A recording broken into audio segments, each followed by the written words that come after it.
नमस्कार, सी न्यूज भारत में आप सभी का स्वागत है। मध्य प्रदेश छत्तीसगढ़ बुलेटिन में इस बुलेटिन में बात होगी पर्यटन नगरी एवं औद्योगिक नगरी के उपनगर लालबाग में प्रतिवर्ष अनुसार इस वर्ष भी महाशिवरात्रि के पावन पर्व पर उपनगर लालबाग में भोले की बारात निकाली गई। देखिए, जिला बुरहानपुर पर्यटन नगरी एवं औद्योगिक नगरी के उपनगर लालबाग में प्रतिवर्ष अनुसार इस वर्ष भी महाशिवरात्रि के पावन पर्व पर उपनगर लालबाग में भोले की बारात निकाली गई, जिसमें लालबाग सहित ग्रामीण से भी शिव भक्तों ने बढ़ चढ़कर हिस्सा लिया और जोरों शोरों से भोले की बारात में बालिका और महिलाओं द्वारा बढ़ चढ़कर नृत्य करते दिखाई दिए।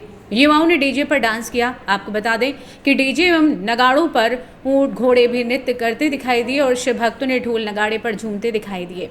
बारात में अनेक रूपों में कार्तिकेय के रूप में और गणेश जी के रूप में, महादेव के पिंड के रूप में राक्षसों की झांकियां बनी भोले की बारात में सर्वश्रेष्ठ पालकी निकाली गई। इसमें भक्तों ने दर्शन कर आशीर्वाद लिया। महाशिवरात्रि के इस पावन पर्व पर पूरे उपनगर लालबाग क्षेत्र में रौनक छाई रही और लोगों ने आनंद लिया। दूसरी ओर साबूदाने की खिचड़ी प्रसादी का वितरण किया गया। इस भोले की बारात शिव मंदिर मिलचा से होकर कोरोनेशन बाजार से लालबाग थाने होकर सागर टावर से रेलवे स्टेशन मरी माता मंदिर के पास समापन किया गया और समापन के बाद शिव आराधना और आरती की गई। महाशिवरात्रि और भोले की बारात का आयोजन शिव भक्त समिति लालबाग द्वारा निकाला गया। बुरहानपुर से सी न्यूज संवाददाता अनिल महाजन की रिपोर्ट। आगे बढ़ेंगे। बोलबम सेवा एवं कल्याण समिति की भिलाई द्वारा निकाली गई शिवजी की बारात में शामिल हुए डॉक्टर रमन सिंह।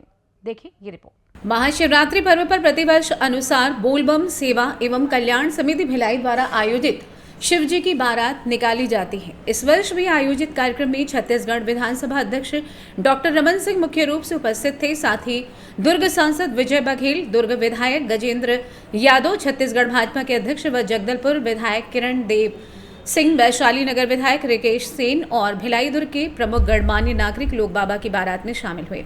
सबसे पहले भगवान शिव का महाअभिषेक किया गया। इसके बाद बारात निकाली गई। बारात में विभिन्न स्थानों से आई झांकियां भी निकाली गई। झांकी में कलाकारों ने भगवान शिव के गढ़ के रूप में धारण कर नाचते गाते अपने करतब दिखाए।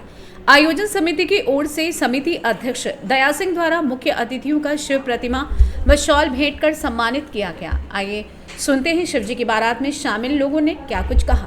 पहले तो आप सभी के माध्यम से पूरे छत्तीसगढ़ वासियों को, प्रत्येक को, हर किसी को और महाशिवरात्रि के इस पावन पर्व की बहुत बहुत बधाई, ढेर सारी शुभकामनाएं और भगवान भोलेनाथ का, माता पार्वती की कृपा सभी के ऊपर बनी रहे, सब सुख शांति से रहे, पूरा छत्तीसगढ़ समृद्धशाली हो, ऐसी प्रार्थना हमने की है। आज दया सिंह जी ने एक प्रतिवर्ष की भांति इस वर्ष भी और बाबा भोलेनाथ की बारात की जो इनकी एक प्रथा सी बन गई है, लगातार निरंतर 17 वर्षों से और कर रहे हैं, उसी क्रम में आज भी यह बाबा भोलेनाथ की बारात की एक बहुत वृहद रूप रहता है और मेरे लिए तो ये सुअवसर है और 2-3 वर्षों से आने का लग रहा था, लगातार बात हो रही थी।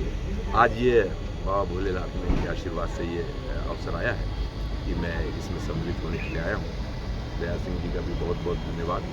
इस पावन पर्व पर, पवित्र त्यौहार हमारा महाशिवरात्रि का ये पावन पर्व एक पूजा अर्चना के साथ और भव्य भगवान भोलेनाथ की और बारात समर्थन करेगी, मेरे लिए बहुत सुयोग। मैं इस अवसर की बहुत बहुत बधाई देता हूँ। हम सब इसकी भव्यता देख रहे हैं और 17 साल से चली आ रही ये परंपरा आज 17वें साल में अवसर है। भाई दया सिंह जी, उसकी पूरी टीम को मैं बहुत बहुत बधाई देता हूँ, शुभकामनाएं देता हूँ। निरंतर इसकी ख्याति और इसकी भव्यता बढ़ती जा रही है। ये भगवान महाकाल की कृपा है, ऐसी कृपा हमेशा बनी रहे।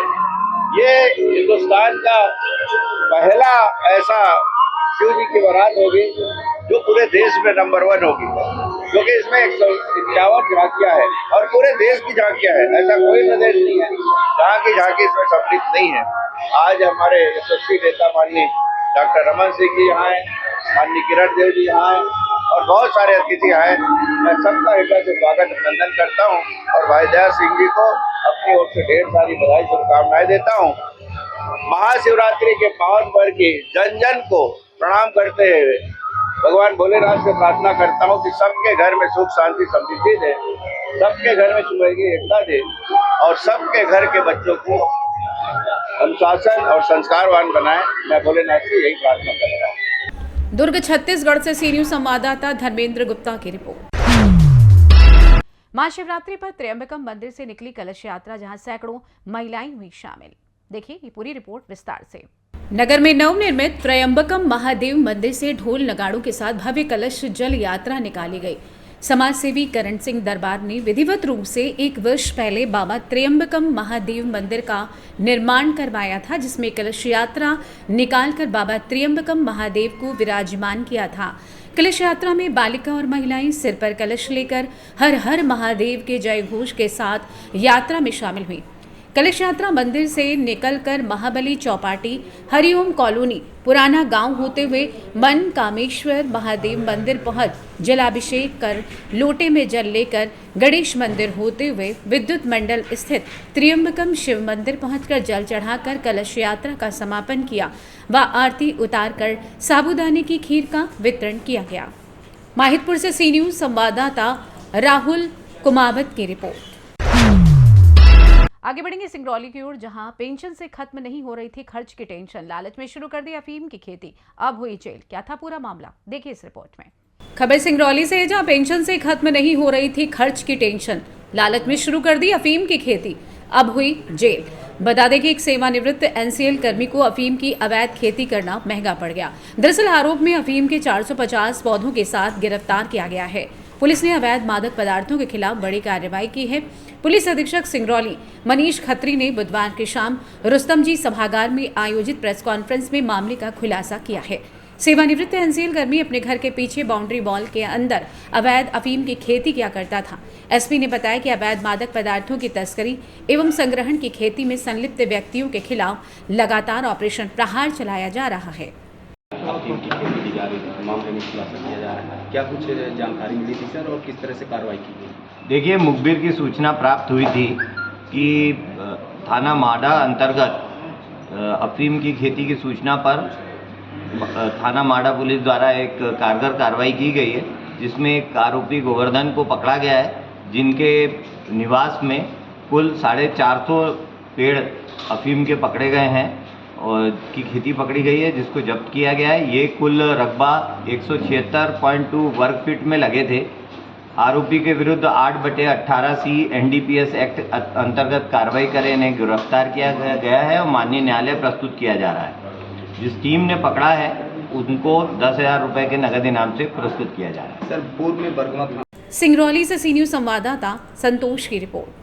फिलहाल के लिए इस खास बुलेटिन में बस इतना ही। देश दुनिया की तमाम बड़ी खबरों को जानने के लिए जुड़े रहिए सी न्यूज भारत के साथ। हर खबर आपके साथ, आपके हाथ।